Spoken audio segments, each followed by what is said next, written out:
Las fichas técnicas estándar, digamos, se determinan si es que los proyectos tienen un presupuesto inicial de menos de 15.000 UITs, ¿no? Y a UITs de 2021 debe ser un poco más de 60 y casi 65 millones de soles, ¿no?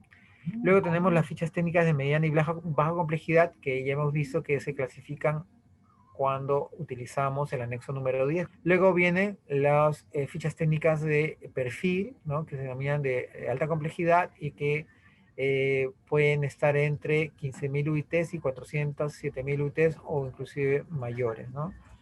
Esta, digamos, este punto de quiebre de 407.000 UITs, digamos, con menor o mayor igual, tenía que ver porque antes se había establecido que existían perfiles de alta complejidad.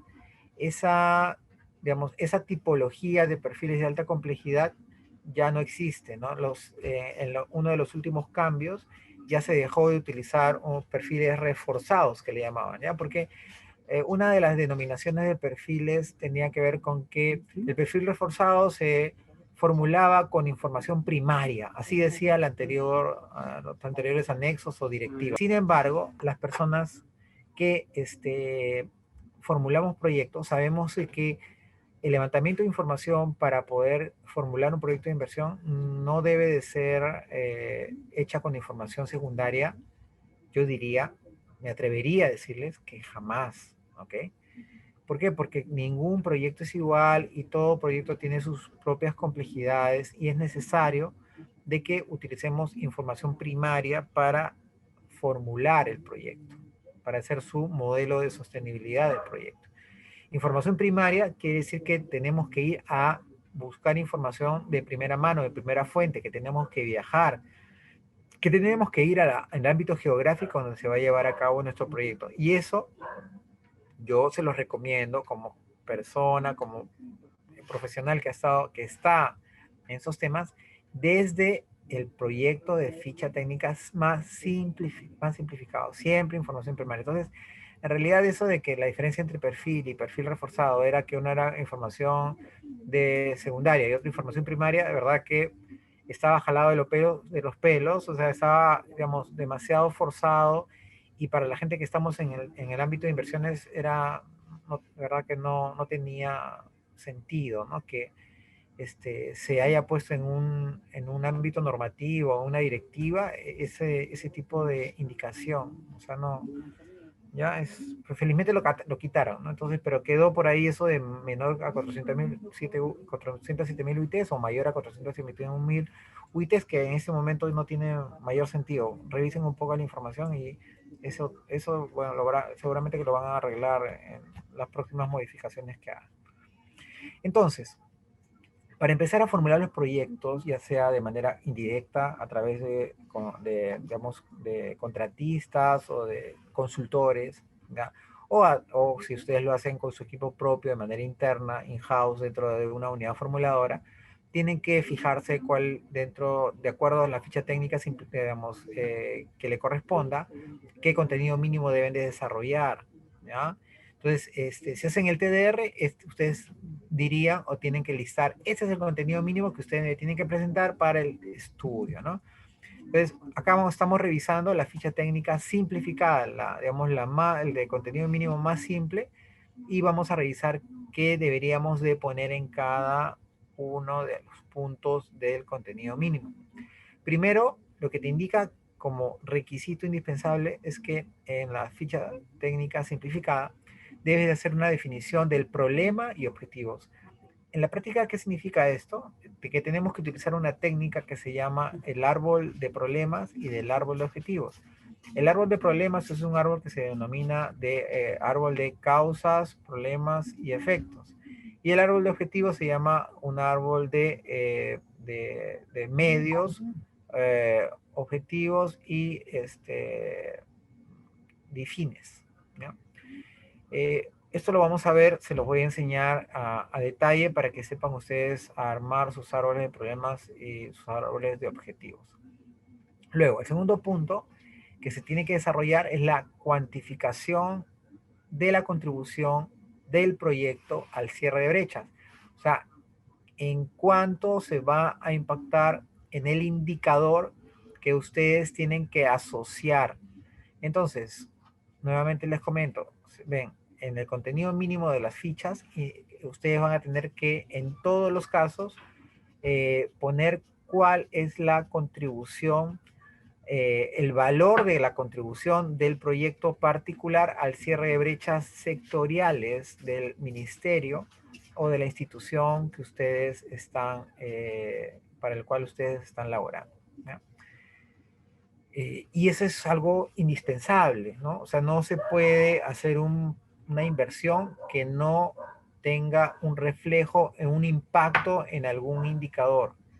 Como les comenté, el año pasado se levantó esa restricción y espero que la hayan cerrado esa puerta, porque en la práctica el no hacer un matching entre indicador, digamos, entre la contribución de un indicador en un proyecto a un indicador sectorial en el marco de la planificación del plan multianual, rompe toda la, digamos, rompería toda la lógica de todo el sistema, y eso realmente sería una pena, ¿ya?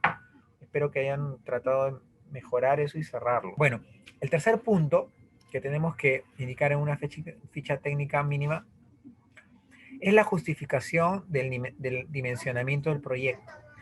Y esta justificación del dimensionamiento del proyecto va a tener que ver juntamente con un pequeño diagnóstico que ustedes van a tener que hacer con respecto a, digamos, las líneas de corte o los parámetros de formulación. Y miren, en este tipo de estudios, que son los más simples, ¿no? La ficha técnica simplificada, en el punto 3 nos indican que tenemos que desarrollar demanda, oferta, por tanto, es el estudio de mercado, ¿no? Oferta y demanda definen mercado. Tenemos que identificar los costos, no solamente, digamos, unitarios, sino en base a un flujo de costos, los beneficios, tanto los beneficios, digamos, privados, con los beneficios sociales de los proyectos. Esos parámetros de formulación y evaluación son para los parámetros similares para casi cualquier inversión, ¿no? Y eso nos va a ayudar a justificar el dimensionamiento del proyecto, ¿no? Entonces, hasta el tipo de herramienta más simple, que es reflejada en una ficha técnica que tiene que ser llenada en el ámbito del banco de inversiones, nos exige que hagamos un estudio, ¿no? Nos exige que hagamos un estudio. Entonces, ese es el motivo por el cual no se puede llenar directamente una ficha técnica de frente en el banco de inversiones. Lo que tienen que hacer es hacer un estudio de inversiones con todos estos contenidos mínimos, ¿no? Y que este estudio tenga que ser coherente, en el cual se vaya a probar que el estudio o el proyecto es viable de hacerlo. Y una vez que eso es viable, se pasan los datos, la información a la ficha técnica en la web, que, como les había comentado, no es más que un formulario web donde hay que pasar los datos que les solicitan llenar. Entonces, no tiene sentido que ustedes vayan directamente, sin haber hecho un estudio, directamente a la ficha técnica, al llenado de la ficha técnica. A ver, el siguiente punto, miren, y la secuencia de estos puntos también es importante. Es decir, primero tiene que ser la definición de problemas objetivos, ¿no? Dentro de los objetivos ustedes se van a dar cuenta de que vamos a identificar las causas del problema. En base a la definición de las causas del problema, se va a, digamos, encontrar cuáles serían las definiciones, digamos, los medios fundamentales para alcanzar los objetivos, ¿no? Luego, estos medios fundamentales tienen que ser medios fundamentales genéricos, no deben de ser específicos. ¿Por qué? Porque el siguiente paso tiene que ver con la definición de una alternativa técnica de solución específica, ¿no? Que seguramente proviene digamos, de la determinación de los medios generales que ayudan a superar, que ayudan a alcanzar el objetivo, que ayuda a superar el problema identificado. ¿Ok?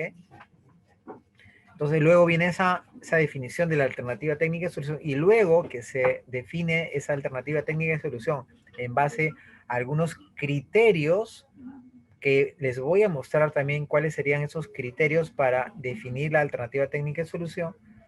Recién luego de eso se puede hacer un dimensionamiento de los costos de la alternativa técnica de solución y recién ahí podemos empezar a hacer costos, presupuestos y empezar a hacer los flujos financieros. De ahí, a partir de ahí, recién podemos empezar a hacer nuestros modelos económicos, privados, sociales, estadísticos y modelos estocásticos.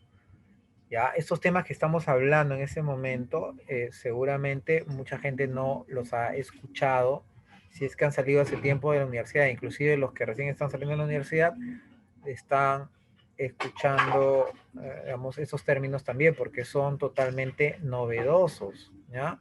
Estos modelos financieros mezclados con estadística, ¿ya? Y esto es así porque, digamos, ya estamos en la segunda mitad, digamos, estamos entrando al tercer decenio de este siglo, y ya en este momento, digamos, la metodología financiera de evaluación ha cambiado bastante. Y bueno, ¿por qué yo puedo dictar este curso? Porque yo tengo una certificación internacional ya en medición cuantitativa del riesgo. Tengo, así como existe digamos, una, ¿cómo les comento? Una certificación internacional en finanzas, los SFI, los CFI, ¿no? También hay una certificación internacional en gestión cuantitativa de riesgos. Yo tengo esa certificación, por eso, digamos, me ayuda bastante aplicarla justamente a proyectos de inversión pública. ¿Ya? Es una combinación bastante sui generis, porque generalmente la gente que está en esta certificación avanzada internacional lo hace en el sector privado,